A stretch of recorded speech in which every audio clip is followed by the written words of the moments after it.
Hello friends, स्वागत है आपका गुरु विद्या में। और आज हम पढ़ रहे हैं जनरल नॉलेज क्वेश्चंस की Indian polity and constitution series. इसके अंदर अपन इंडियन पॉलिटी और कॉन्स्टिट्यूशन से रिलेटेड क्वेश्चंस पढ़ेंगे। तो हम स्टार्ट करते हैं फर्स्ट क्वेश्चन से। The president may appoint all the following except. तो जो प्रेसिडेंट है वो इन सबको अपॉइंट कर सकता है सिवाय एक को छोड़कर। तो वो कौन है? उनका चार ऑप्शन है: prime minister, governor, high court जजेस या फिर राज्यसभा चेयरमैन। तो हमारा आंसर क्या है? D, Rajya Sabha chairman. इसका मतलब जो प्रेसिडेंट है वो प्राइम मिनिस्टर को भी अपॉइंट कर सकता है, गवर्नर को भी और हाई कोर्ट जजेस को भी। किसको नहीं कर सकता? खाली राज्यसभा चेयरमैन को। आगे चलते हैं अब हम। Members of the Rajya Sabha are elected according to. जो राज्यसभा के मेंबर्स होते हैं वो कैसे इलेक्ट किए जाते हैं? हमारे पास चार ऑप्शन है: cumulative vote system, cumulative vote system से किए जाते हैं।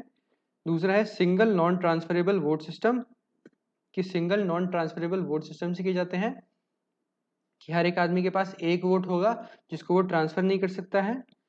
तीसरा है सिंगल ट्रांसफरेबल वोट सिस्टम, कि हर एक आदमी के पास एक वोट होगा जिसको वो ट्रांसफर कर सकता है किसी और को भी चाहे तो।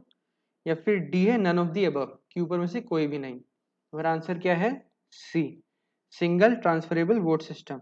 इसका मतलब कि हर एक मेंबर के पास एक वोट होगा जिसको वो चाहे तो किसी और को ट्रांसफर भी कर सकता है। ठीक है, आगे चलते हैं अब हम। The Rajya Sabha can have a maximum strength of. जो राज्यसभा है उसकी मैक्सिमम स्ट्रेंथ क्या हो सकती है, यानी उस कितने सब ज्यादा कितने मेंबर हो सकते हैं ज़्यादा से ज़्यादा? तो बस चार ऑप्शन है: 200 मेंबर्स, 210 मेंबर्स, 250 मेंबर या फिर 260 मेंबर। हमारा आंसर क्या है? सी, जो राज्यसभा है उसमें ज़्यादा से ज़्यादा 250 मेंबर हो सकते हैं। ठीक है, आगे चलते हैं अब हम। At present the Rajya Sabha consist of.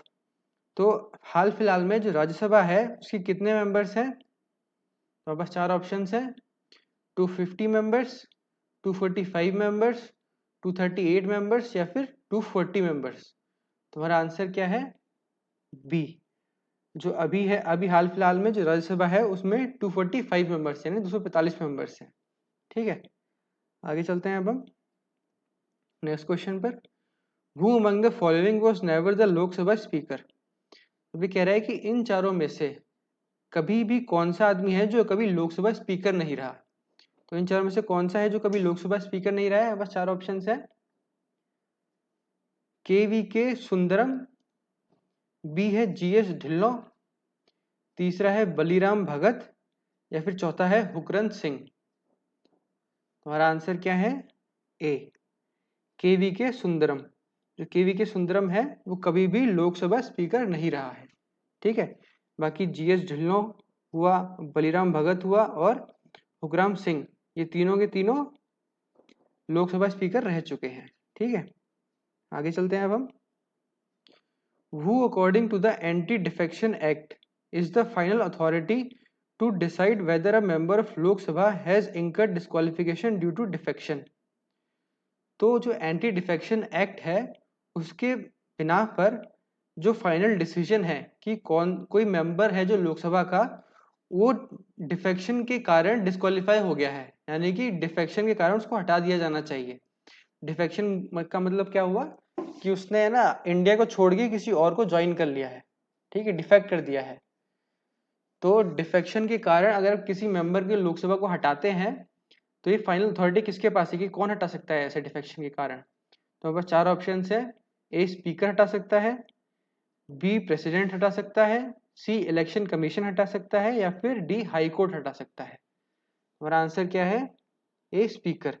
जो स्पीकर है वो किसी मेंबर को डिफेक्शन के कारण डिस्क्वालीफाई कर सकता है। ठीक है, हटा सकता है। आगे चलते हैं अपन नेक्स्ट क्वेश्चन पर। Who is authorized to decide over a dispute regarding disqualification of a member of parliament? तो कोई भी मेंबर ऑफ पार्लियामेंट है वो अगर किसी भी कारण से डिस्क्वालीफाई होता है तो उसके ऊपर अगर कोई डिस्प्यूट चल रहा है कि ये डिस्क्वालीफाई हुआ है कि नहीं हुआ है, तो उसके ऊपर किसकी अथॉरिटी होती है कि कौन डिसाइड कर सकता है कि भाई ये डिस्क्वालीफाई हुआ है या नहीं हुआ है? तो हमारे पास चार ऑप्शन है: A election commissioner, B speaker of Lok Sabha, C president और या फिर D a committee set up by the parliament, क्योंकि पार्लियामेंट ने कोई इसके लिए कमिटी सेटअप कर रखी हो। तो हमारा आंसर क्या है? सी प्रेसिडेंट। जो प्रेसिडेंट है वो डिसाइड करता है कि अगर कोई डिस्प्यूट चल रहा है कि भाई कोई मेंबर है पार्लियामेंट का वो डिस्क्वालीफाई हो रहा है कि नहीं हो रहा है, तो उस केस में अथॉरिटी किसके पास होती है? प्रेसिडेंट के पास। ठीक है, आगे चलते हैं अब हम नेक्स्ट क्वेश्चन पर। The Lok Sabha is called in session for at least how many times in a year? कि जो लोकसभा है वो सेशन के लिए कितनी बार बुलाई जाती है एक साल के अंदर अंदर?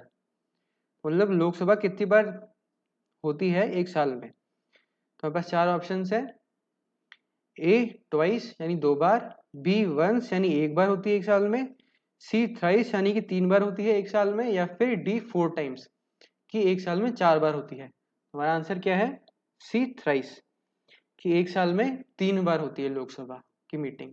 ठीक है, आगे चलते हैं अब हम नेक्स्ट क्वेश्चन पर। What is 0 hour? कि जो 0 आर है वो क्या है? तो बस चार ऑप्शंस हैं। A when the proposals of the opposition are considered, यानी कि जो ओपोजिशन पार्टी है पार्लियामेंट में उसके जब अपन प्रपोजल्स को कंसिडर करते हैं यानी कि उसके प्रपोजल्स को सुनते हैं तो उसको 0 आर कहते हैं। बी है when matters of utmost importance are raised, यानी कि जब कोई ऐसा मैटर उठाया जाता है पार्लियामेंट में जो कि बहुत ज़्यादा इंपॉर्टेंस का है। ठीक है, तीसरा है interval between the morning and afternoon sessions, कि जो पार्लियामेंट में मॉर्निंग सेशन होता है और जो आफ्टरनून सेशन होता है उनके बीच का जो टाइम इंटरवल होता है उसको 0 आर कहते हैं। या फिर D when a money bill is introduced in Lok Sabha, या फिर जब लोकसभा के अंदर कोई मनी बिल पास किया जाता है या इंट्रोड्यूस किया जाता है तो उसको 0 आर कहते हैं। तुम्हारा आंसर क्या है? B when matters of utmost importance are raised, यानी कि जब कोई बहुत इंपॉर्टेंट मैटर रेज किया जाता है पार्लियामेंट के अंदर तो उसको क्या कहते हैं हम? उस टाइम को 0 आर। ठीक है, आगे चलते हैं अब अपन नेक्स्ट क्वेश्चन पर। When the Lok Sabha is dissolved the speaker continues in office till a new, ये कह रहा है कि जब लोकसभा डिसॉल्व हो जाती है यानी खत्म हो जाती है तो उस टाइम पे जो स्पीकर होता है वो अपने ऑफिस में ही रहता है। कब तक? जब तक कि till a new Lok Sabha is form, जब तक कि जो नई लोकसभा है जब तक कि वो बन नहीं जाती है।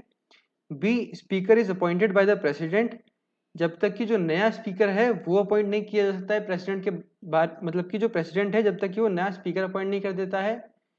तीसरा है speaker is elected when the new house meets, जो नया स्पीकर है वो जो इलेक्ट किया जाता है जबकि नया हाउस की मीटिंग होती है, कोई नई हाउस मीटिंग होती है यानी कि लोकसभा और जो राज्यसभा है वो दोबारा मिलते हैं। या फिर डी गवर्नमेंट इज फॉर्म्ड, या फिर जब गवर्नमेंट बनाई जाती है तब। हमारा आंसर क्या है? सी, कि जो पुराना स्पीकर है वो तब तक ऑफिस में रहता है जब तक कि जो नया स्पीकर है वो इलेक्ट नहीं कर लिया जाता किसी भी हाउस मीटिंग में। ठीक है, तो आगे चलते हैं अब नेक्स्ट क्वेश्चन पर। इस वीडियो का लास्ट क्वेश्चन है, who is the ex officio chairman of Rajya Sabha? तो जो राज्यसभा है उसका एक्स ऑफिशियो चेयरमैन कौन होता है? तो हमारे पास चार ऑप्शन है। ए प्रेसिडेंट होता है, दूसरा है वाइस प्रेसिडेंट होता है, तीसरा है मिनिस्टर ऑफ पार्लियामेंट्री अफेयर्स होता है, या फिर डी है जो लीडर ऑफ अपोजिशन होता है वो होता है। तुम्हारा आंसर क्या है? बी, जो वाइस प्रेसिडेंट होता है वो कौन होता है? साथ साथ ex officio chairman of Rajya Sabha भी होता है। ठीक है, तो इसी के साथ हमारे इस वीडियो के क्वेश्चंस कंप्लीट होते हैं। उम्मीद है कि आप लोगों ने कुछ नया सीखा होगा। अब हम मिलेंगे नेक्स्ट वीडियो में नए क्वेश्चंस के साथ, तब तक के लिए धन्यवाद।